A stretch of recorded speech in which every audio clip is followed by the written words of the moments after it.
आप मुझे एक चीज और बता सकते हैं कि गुरु मतलब गुरु का प्रोसेस क्या होता है, मतलब क्या सब चीजें, मतलब ये कैसे, मतलब पूरा प्रोसेस फॉलो करना होता है हमें? हाँ जी, बिल्कुल मैं बता सकता हूँ आपको।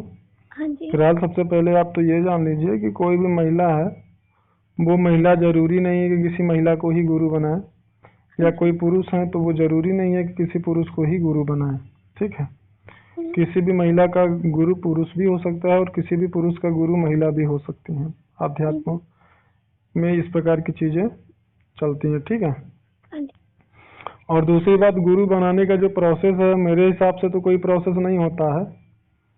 अगर योग्य मार्गदर्शक है, उसको लगता है कि नहीं आपको गुरु बनाना चाहिए, और आपका जो लक्ष्य है वो धर्ममय है और कल्याणकारी है, आपका उद्देश्य, आपकी मनोकामना या अच्छा उचित अगर उसको लगता है, तो आपको गुरु बनाने आपका गुरु बनना जरूर स्वीकार कर सकता है। और अगर ऐसा है तो मुझे लगता है कि वहाँ पे बस उसकी इच्छा मात्र से ही वो सब कुछ हो सकता है, और आपको वो शिष्य के रूप में स्वीकार कर सकता है। और अगर वो व्यापारी हैं और मतलब कि उनको जैसे कुछ लोग आते हैं, वो तमाम उसमें विधियाँ बताते हैं, अपनाते हैं, जब किसी को शिष्य इत्यादि बनाते हैं, तो कुछ सामग्रियाँ भी उसमें लगती हैं, और कुछ विधियाँ होती हैं, और कुछ गुरु दक्षिणा के रूप में आप लोगों को देना, मतलब शिष्य को देना भी होता है।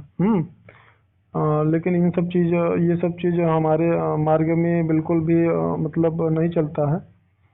हम इस प्रकार के प्रोसेस को ना फॉलो करते हैं, ना किसी को फॉलो करने के लिए बोलते हैं। हमारे जो शिष्य हैं वो हमारी अनुमति मात्र से ही हमारे शिष्य बन जाते हैं, और बाकी उनको समय अनुसार उनका हम मार्गदर्शन करते रहते हैं, और उनकी साधना भी अच्छी खासी चलती है। जैसे अगर आपको, अगर मतलब अगर मैं ठीक लगूं तो फिर गुरु दक्षिणा के रूप में क्या होना चाहिए, कब होना चाहिए? देखिए, हमको अगर आप ठीक लगेंगे तो गुरु दक्षिणा हमारी यही होती है, तीन चीज: गुरुनिष्ठ, ब्रह्मनिष्ठ और सत्यनिष्ठ होना पड़ेगा।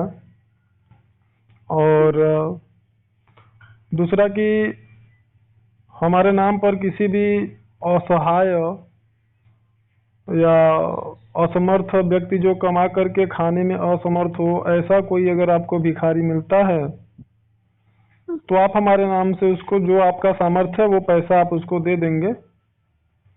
समझिए, वही हमारी गुरु दक्षिणा है।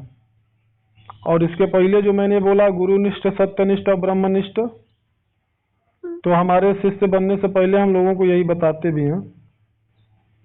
तो सबसे पहले गुरुनिष्ठ का मतलब कि गुरु से कभी असत्य नहीं बोलना है।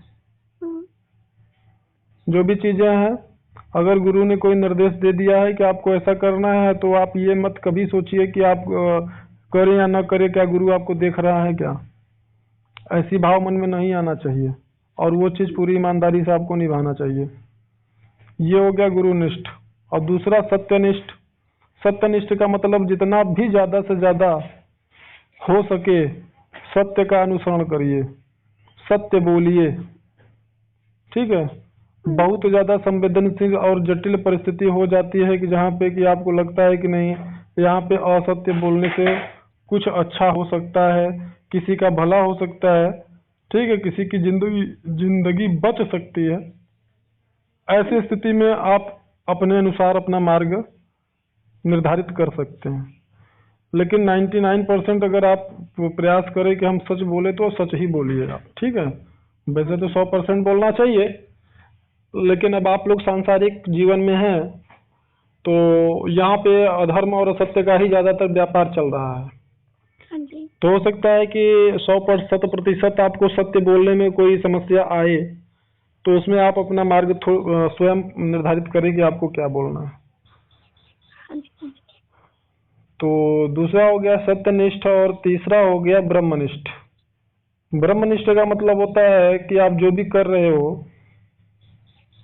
ठीक है, तो आप ये मान के करो कि ये मैं जो भी कर रही हूँ या कर रहा हूँ, इसको ईश्वर देख रहा है, और इसका मुझे कर्म फल निश्चित रूप से प्राप्त होगा। हाँ जी। और ये मान करके ही आप कुछ करिए। हाँ जी। हाँ जी। ये तीनों निष्ठाओं का पालन करने के लिए मैं बताता हूँ लोगों को। तो कुल मिला के यही हमारी गुरु दक्षिणा है।